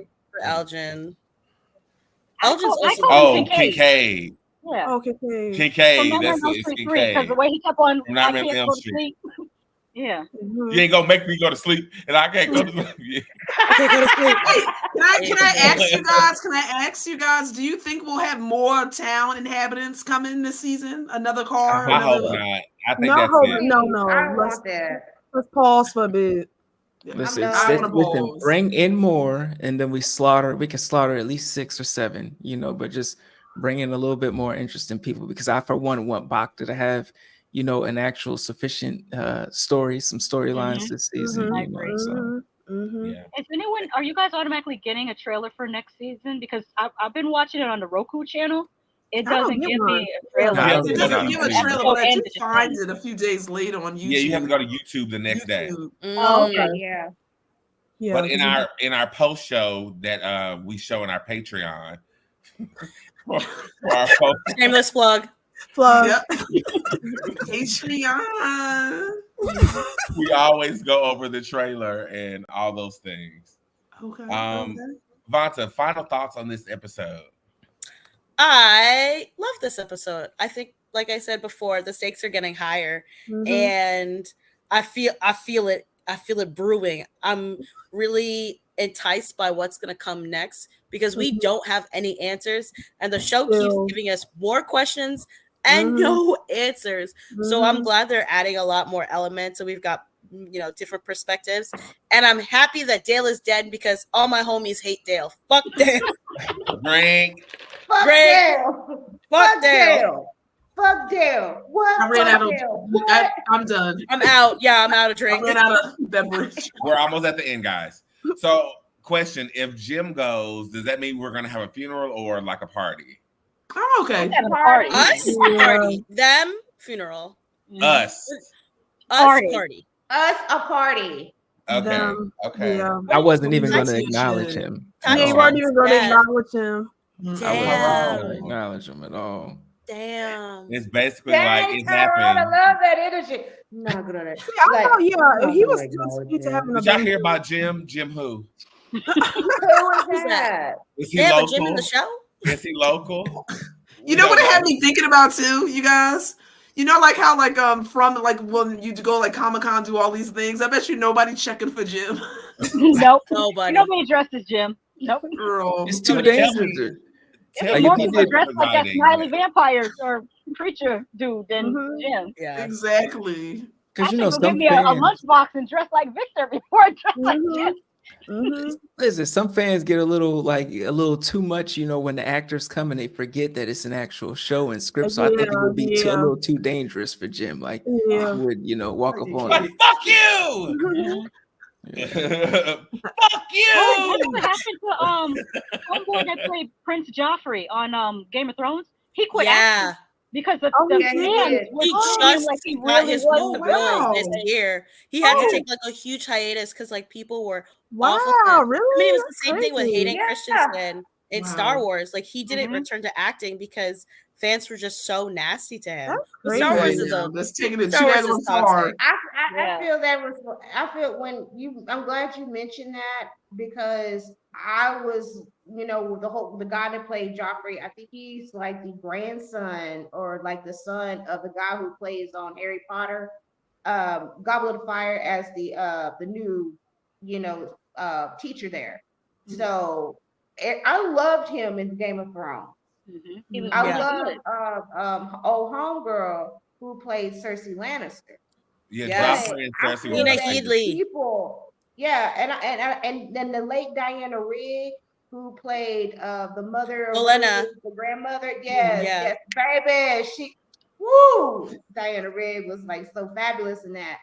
But I feel that people, they will get so twisted up from fantasy and reality that they cannot distinguish that this is an actor. Like, they're playing a good damn job of playing an unsavory character, but they don't think and say, okay, that's an actor. But no, they're really so caught up in that person playing this unsavory character, which they're playing the hell out of. What an actor is a very good damn liar. And that they go on their pages, their social media, if they see them, they're cussing them out because it's like, why are you terrorizing this actor? They're doing their job.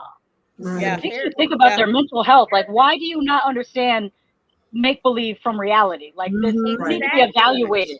Because you have to remember, these stories, these movies, these TV shows change people's lives, and they saved people's lives. And when you have these characters that are so awful in these worlds, people tend to take that personal. Now, that they probably are unbalanced for sure. But I just want to say that, to play devil's advocate, people care about these projects and these characters, and when they do bad things or when people treat them badly, it tends to piss people off. But I love Joffrey and Cersei. They were the best characters. We're not taking people out of the streets, though. There's a difference between, like, you are entitled to feel your feelings. You're entitled to be angry, but you're not entitled to take that anger out on an actor because you're angry. Yeah. That's exactly, Shasha. My God, tackling people in the streets. You just don't do that. It's worse than that. Imagine actors getting death threats for taking roles. Or leaving projects, or it's bad. It's really bad. Well, to take that a step further, Amika and I recall friends of ours that used to run a really popular podcast, and they got death threats just from criticizing like TV shows, like just like talking, having a negative review of a show that so many people love, like. People can't even distinguish between. We can agree to disagree. We don't all have to like the same. That's why I don't cover any comic book movies on my channel. I watch all of them. I love Marvel movies. Yeah. I love DC movies, but I don't cover them on my channel because the fandom is so nuts. Like I'm not dealing with that. And unfortunately, when you are a Black female content creator, in the comic book world is really hard. It's really hard. Oh yeah. And I didn't know that until one of my friends, Frankie.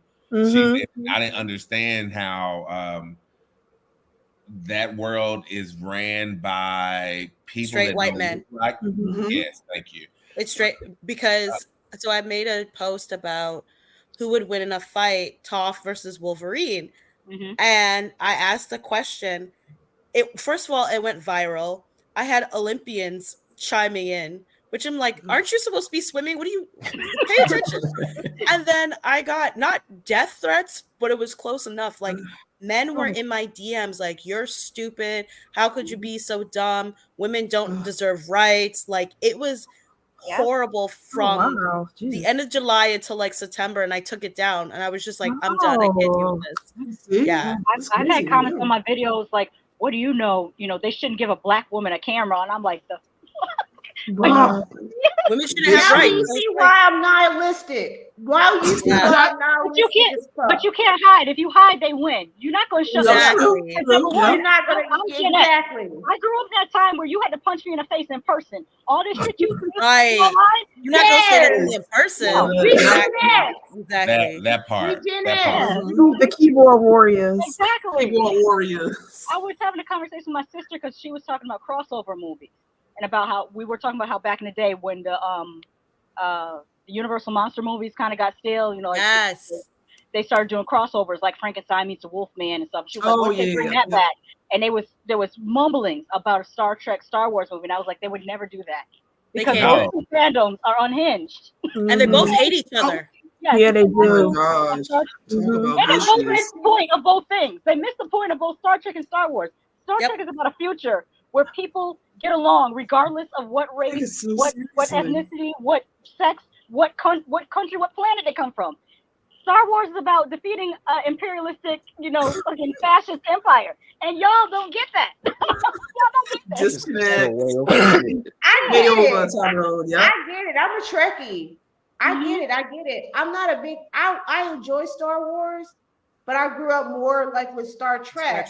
But I don't sit there and talk shit about people that love Star Wars. Exactly. Because I have I have friends that love Star Wars. I have people that love Star Trek. So I'm not going to talk shit about this and about that. We can get that, but they don't. No, they always. And I'm like, we don't. You can like two things. It's okay. Two things can be true at the same time. I grew up with both. My mother is a Trekkie. The first convention I ever went to was a Star Trek Next Generation convention with my mother. And my father is a Star Wars and Lord of the Rings fan. So my house is always both of those things. And it's like you can't be a true fan of both of these properties and be racist or sexist. Because that means you miss the whole point of both stories. Yeah. Exactly. It's so true, yeah. You know what the crazy thing is? Like we not reduce it, but I didn't get a chance to turn them off. Huh? Sorry. I talking to family. Sorry, my bad. We sometimes minimalize, the keyboard warriors and all that stuff. We've seen enough horror movies to know that can turn into something really bad and really deadly. Yeah, that's true. So for all the actors who have to endure that. Anyone who lives a public lifestyle where you have to do that to all the content creators. Shout out to having tough skin and being able to handle all of those things, all of the racism, all of the homophobia, all of the sexism, all of the things that we have to deal with. Leave Tamon alone. Critical. It's especially on their level. Thank you, Ty. Thank you. He was okay tonight. Yeah, but Ty brought up one I was thinking about when y'all was talking about that. That's like more on the humorous side. I was thinking about Jada Pinkett and Low Down Dirty Shame. Remember what she saw? I was too. Chad from Ashton. I didn't see Low Down Dirty Shame. I was Shasha, you got to. You'll love it. No, you got to. Go watch that tonight. Seriously, Shasha. It's a cult classic. And it's hilarious. It's a good one, y'all. Okay, y'all. Final thoughts on this episode from Mika. Oh, well, we at the halfway mark, right? Because there's only 10 episodes. So halfway mark. I think, like Monta said, we up in the ante. I think the town meeting was a warning because we talked about like factions starting and rumblings happening. And those lines again, like Boyd said, this could be dangerous. Where we find Randall. So I think we're going to see some turning, some people taking different sides and some stuff brewing. So that's where I see it. I think it's just going to be up from here. Okay. Shasha, final thoughts on this episode and where we go at the halfway part. I'm glad that what happened to Dale happened to Dale. I really like the scene. I mentioned this in the group chat where it was just Boyd and Donna acting with their eyes. Like they're just looking at each other, but they're having a whole conversation. I was like, that is masterful acting. I do like the storyline between Victor and his father. Oh, by the way, the actor playing his father, I knew him from American Horror Story. He played like different characters on American Horror Story. Yeah. I love American Horror Story. I can't gauge what's going to happen next other than, like we already discussed, Randall basically, like he's the person that you do not want to cross because he's the person that's going to hold a grudge. He's going to be, remember that time you left me? And by the way, you left me. And don't forget you left me. He's just going to keep drilling that in. And certain people who aren't feeling Boyd, I do think they're going to go with Randall. Yeah. Keisha, what are your final thoughts on this episode?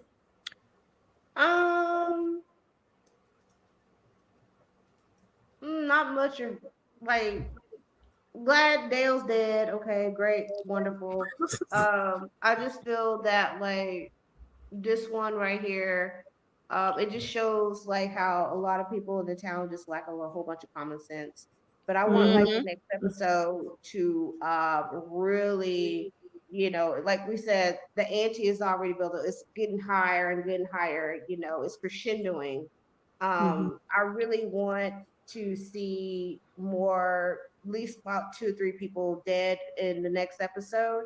But if you're gonna like realize, like, because Dale is a secondary character, so they're gonna like pick off the secondary characters before they go into a main one. So that's what I'm feeling at this moment. But I was kind of like getting very frustrated, but I was frustrated about the whole meeting. So I know we talked about how they need to get a meeting together. Well, that's the result of it. So yeah. So I look forward for the next episode, and that just let us know that Fuck Around and Find Out season with them is around the corner. It's about to happen. It's already happening right now. So I really want it turned up. Really turned up. I'm feeling nihilistic tonight. We got that when you said everybody need to die. Why won't you die? Keisha, no. Keisha, no. Kira, what about you? Final thoughts on this episode in the season, halfway point. Oh, yeah. So in terms of the episode, frustrated by it, but there were enjoyable parts. So I definitely enjoyed like Victor and his father. Not sad about Dale by any means, but more than frustrated because, again, no conversations that need to truly be had are being had. So that's continuously annoying me. And then I just kind of echo everyone else. I only assume that it's just going to keep going up and up and up from here. My hope is that we don't get to the end of the season and we still are lacking numerous answers to questions. So. Okay. Okay. Ty, how we feeling? You know what? Well, we previously heard that this episode and the next one was going to be like a slow point, of the season, but I didn't really feel that way. Like, especially with what was going on, with the meeting and the whole brick scene. Dale being in the pool in the wall. Our place. Yeah, rocking a hard place. I think the writers learn their lesson. I think they're listening, and I think they're winking at us through characters like Jade and other people who are saying little smart things. So I'm having fun. I'm excited because I'm like, there have really been no like boring episodes or no like, because I can't say that about season 1 or 2, but with this season, everybody's firing on all cylinders. So I'm excited to see what the second half brings, especially because I feel like we're going to lose somebody important again, and I for one nominated TN to be on the chopping block last season and it happened. So who knows what we're going to see by the end of this season? Who knows? They may try and I just hope they don't play with us. If y'all going to do something to Donna, let it be a cliffhanger, damn it. Don't No, Donna. No, Donna. No, Donna. I would leave, just so you guys know. I will be gone. Boyd or Donna, I'm out. So if you predicted Tion's, who you predicted for this season? Ooh. What next big? Who do you think? Christy. Oh, Christy. You know what, Christy? I feel like Fatima would be a nice pick, but I also think that Ellis, for me, like just originally, I think Ellis would have been a nice pick to be on the chopping block because it's gonna fuck with Boyd. Like Boyd, especially they said like at the beginning of the season, the first episode, we're gonna break you. We want to take you. It would be a good storyline if they give her to Ellis, so then Boyd becomes more attached to this baby that might be a monster baby, and then there's that drama of they let this monster baby be born because Boyd wants to keep it because it's the last of what his son was. Oh my God! Wow. You know what, Ty? I thought you were better with Ellis now, but I think that's going to happen because I think it's going to be between Fatima and doing something to Ellis, and I think Boyd going to have to do something to Fatima. What if she eats him? Who said that? Someone said I want her to eat Ellis, and I'm like, yeah, that would be kind of cool. Me. Yes, I said that. Yes, Keisha. The one time. I'm with Keisha. I want more mayhem, more murder, more secrets to be revealed. I think that they may shock us with Jim being the one. I said last week that if you're not connected to a major storyline, you're going to be on the chopping block. And the people that are connected are the people with visions and Boyd and Donna. So that's Jade, that's Lois Lane, that's Elgin. But Jade has visions too. Yeah, I know. I'm saying the people that are connected to okay. That's Jade, that's Lois Lane, that's Elgin, that's Ethan. Julie, when her eyes went white, she saw Julie. That's Chunky Rogue. Yes. That's Randall, and that's also Sarah and Boyd and Donna. If you're not on that list, consider yourself, you can go. They killed the highest bit player, which was Dale this week. They could have killed somebody else, but they killed the highest person on the lowest side of the call sheet. So I think that if you're not connected to a storyline, you're gonna lose it. You're not gonna make it out of this season, and I think that's great. I have a question about Fatima. Do you think that she's only attracted to dead people's blood, or like could Randall fall asleep and wake up to her licking his face? I want to go if it's not rotting. Yeah, I think rot is. It's gotta be like rotting. Yeah. She's probably like a fungus on the inside, like some Last of Us type stuff going on. Oh, yeah.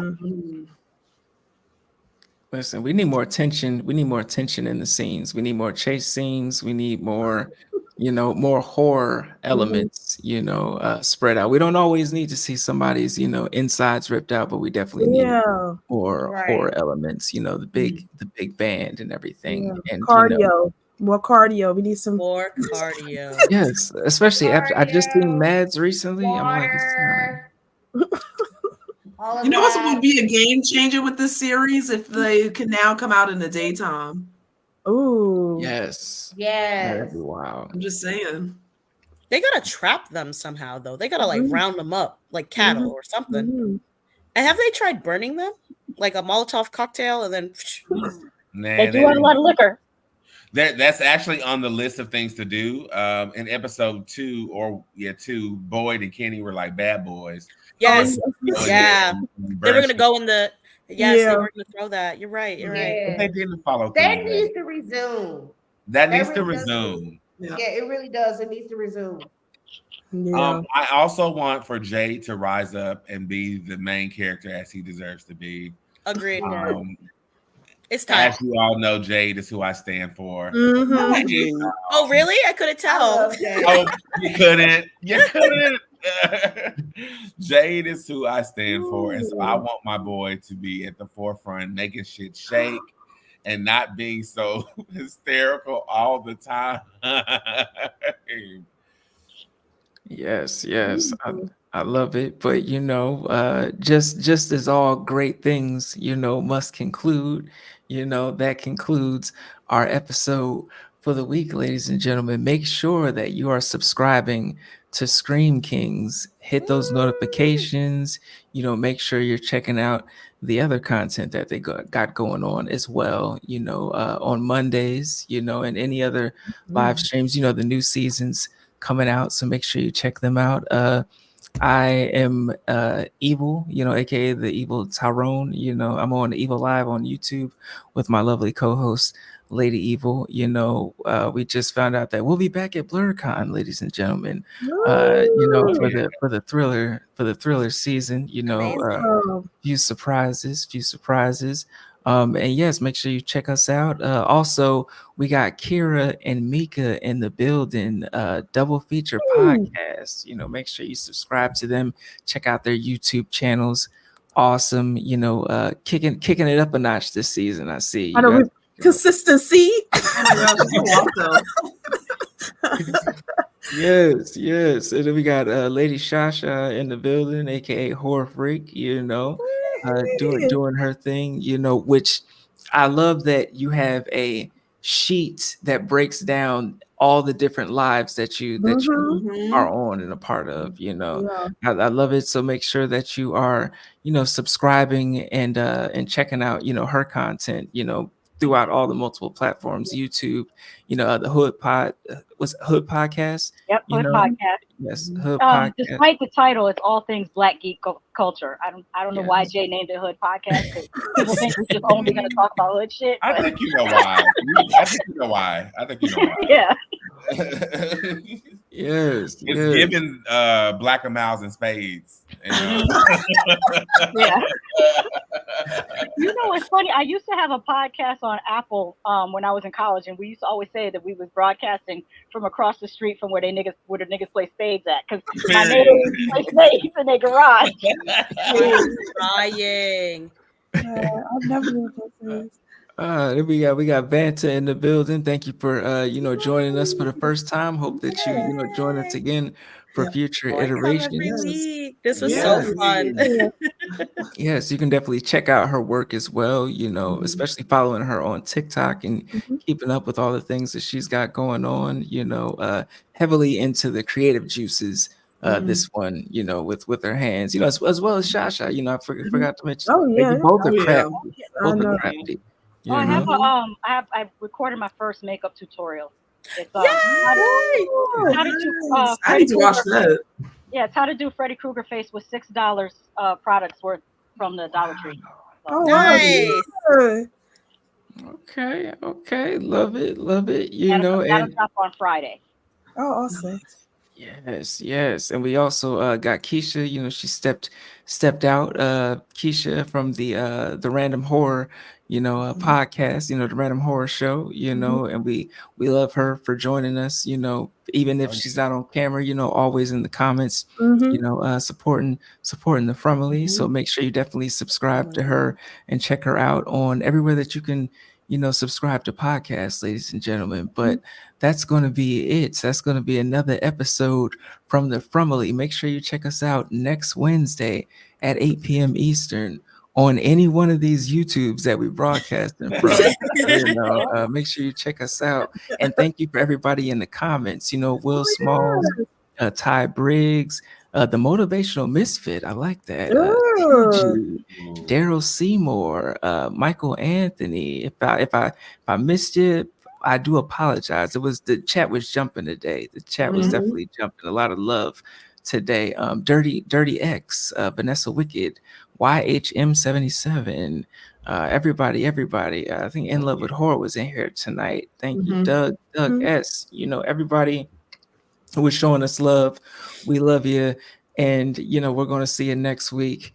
And that's going to be the end of it. Make sure that it's peace, love, and horror. And also, what do we say, Taymon? Scream you later. Scream you later. Get out of here. Bye. Bye.